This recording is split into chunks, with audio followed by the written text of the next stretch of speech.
olha só como os discursos são enganosos, né?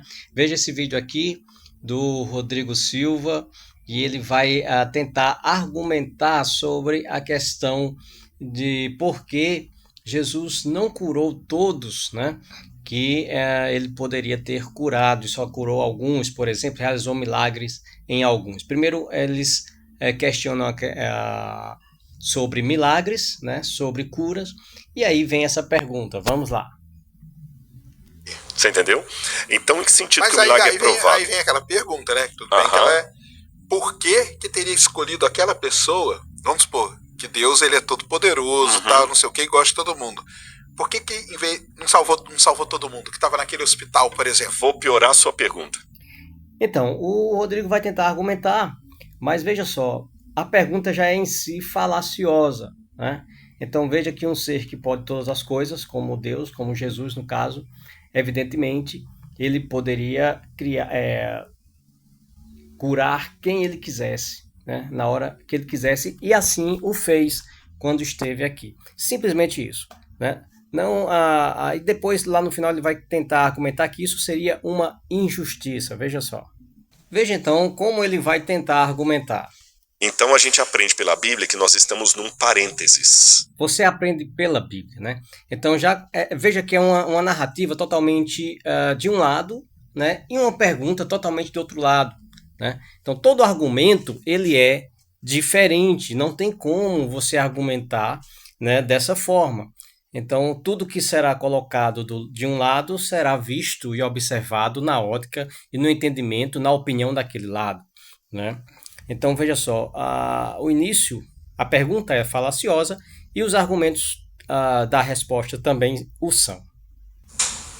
O mundo não está como ele deveria ser. Aí acontece o seguinte, nesse momento... Então, isso é a leitura da Bíblia, né? De quem está olhando com a ótica da Bíblia. E não está errado, né? A pergunta também não estaria. Só que são discursos conflitantes e opostos. Então, o ideal aí tem que se trazer para a discussão mediana, né? Nesse sentido. Momento aqui em que Cristo veio para resgatar a humanidade, tudo o que acontece aqui é provisório. É provisório. Então ele vai argumentar, o Rodrigo Silva, com relação a essa questão de que Jesus não veio fazer por completo, né? Por isso que ele vai dizer também que todos que Jesus curou vieram a morrer novamente, né? Então, de certa forma, essa incompletude de Deus, ela se choca também com o plano da salvação em sua completude, né? Em sua totalidade. Então, ele acaba se confundindo dentro da própria teologia, né, de que a obra de Deus, de Jesus, por exemplo, ao curar, teria sido incompleta, teria sido momentânea, né?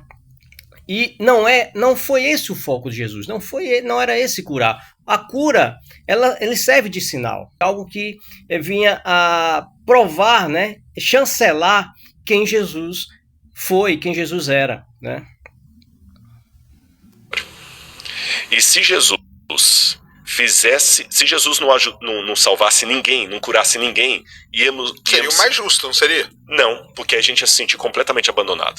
Pronto, mais duas confusões aqui tremendas. Então, se Jesus não viesse, Jesus não veio curar todos, né? Da mesma forma que também não veio salvar todos, né? Segundo uma leitura da teologia, a leitura mais, né, calvinista, digamos assim. Mas, veja só, a pergunta é falaciosa novamente. A justiça, veja só, a questão do que é justo, nós sempre vamos avaliar segundo a nossa ótica, né? Então, o Deus que criou a justiça, ele está acima da justiça. Então, nós não podemos indagar a Deus, a Jesus Cristo, se é justo ou se não é justo um ato dele, segundo a minha cosmovisão de justiça, né? Então, o povo ele tem uma ideia de ética, né? Weber já dizia isso.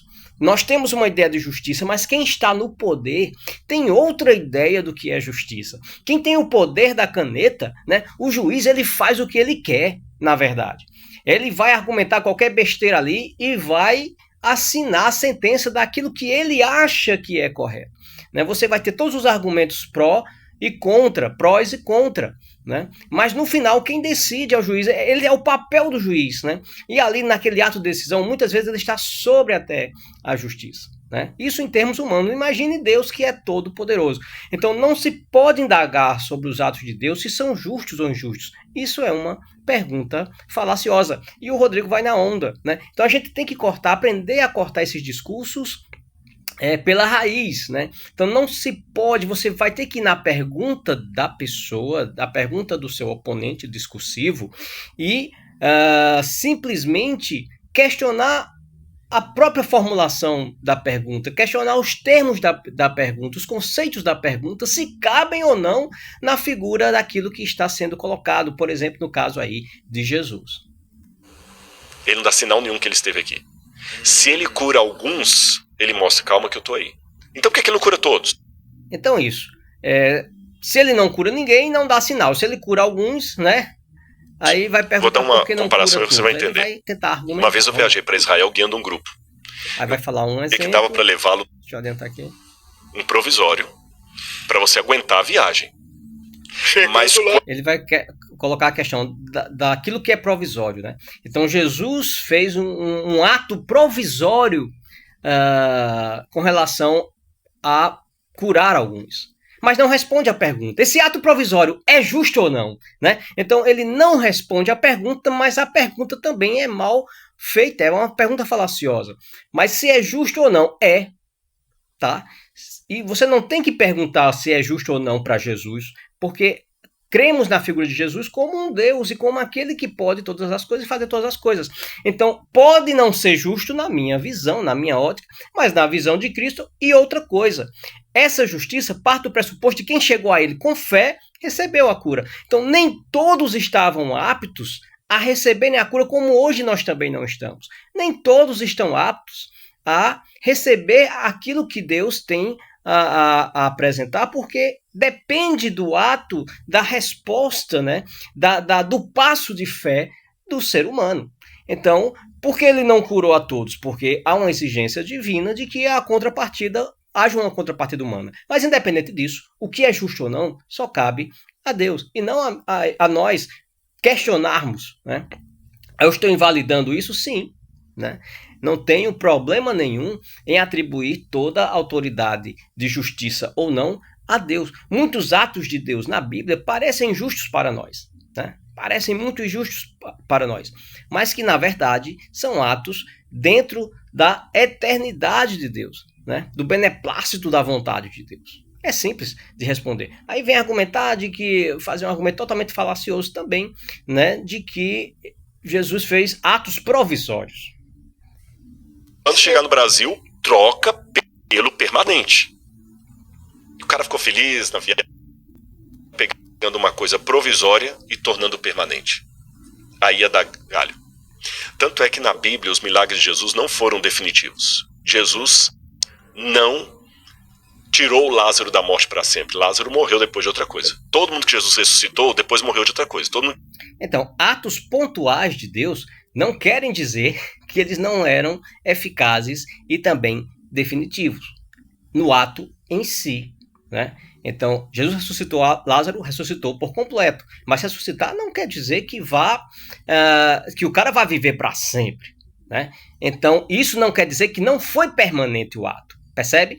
Então, há na linguagem essa dificuldade de nós entendermos e nós avaliarmos e compreendermos, né, o que se está ali nas entrelinhas do que se diz, do que se é dito. Por isso a dificuldade, eu acredito que nós não nos entendemos no mundo, né? É necessário verdadeiramente uma mente superior que nos faça com que a gente consiga nos entender, porque se formos analisar desse ponto de vista a linguagem humana, nós não nos entendemos. Na verdade, nós interpretamos o mundo, né, de uma forma louca e aleatória, mas que no final, de certa forma, dá certo para que a gente consiga viver. Por isso a dificuldade tão grande de entrarmos em consenso, em entrarmos no equilíbrio, né? E esse é o desafio da nossa linguagem, do nosso entendimento hoje, né? Jesus curou, morreu de outra doença. Então, Os milagres que... falácia, né? Não tem nada a ver uma coisa com a outra. Não quer dizer que o ato de Jesus em curar e o milagre não tenha sido completo, porque o cara não viveu para sempre. Isso aí já é ou seria outro milagre. Mas o milagre em si de ressuscitar, ele se ressuscitou por completo. A pessoa foi curada por completa. Claro que morreu de outra coisa, né? Mas o ato de Jesus foi completo, sim. Então você se confunde, se contradiz na sua própria linguagem e queima a sua própria teologia quando você tenta fazer argumentos, né? Criar argumentos totalmente adversos, quando você poderia já filtrar a pergunta e já detonar a pergunta na raiz. Então, primeiro, Jesus como Deus, ele tem autoridade, sim, para escolher quem quer que seja. Isso é justo? Pode não ser para mim, mas para Deus, que é o Senhor da justiça, o Criador da justiça, a justiça em si, então, para ele né? Ou não, ou isso não tem a ver com justiça. Tem a ver com atos, com sinais, né? De Jesus querer demonstrar amor para com aquela pessoa em específico, tem a ver com a fé daquela pessoa, né? Então, existe N variáveis, mas não quer dizer que eu lance para Deus, porque Deus não acaba com a fome no mundo, que é um dos argumentos ateus mais difundidos e mais fáceis de serem detonados na sua raiz. Né? Então não é uma questão, nós queremos lançar a responsabilidade dos homens, muitas vezes, para Deus, quando Deus já nos deu a razão, nos deu a sabedoria para vivermos e procurarmos nossos caminhos. Né?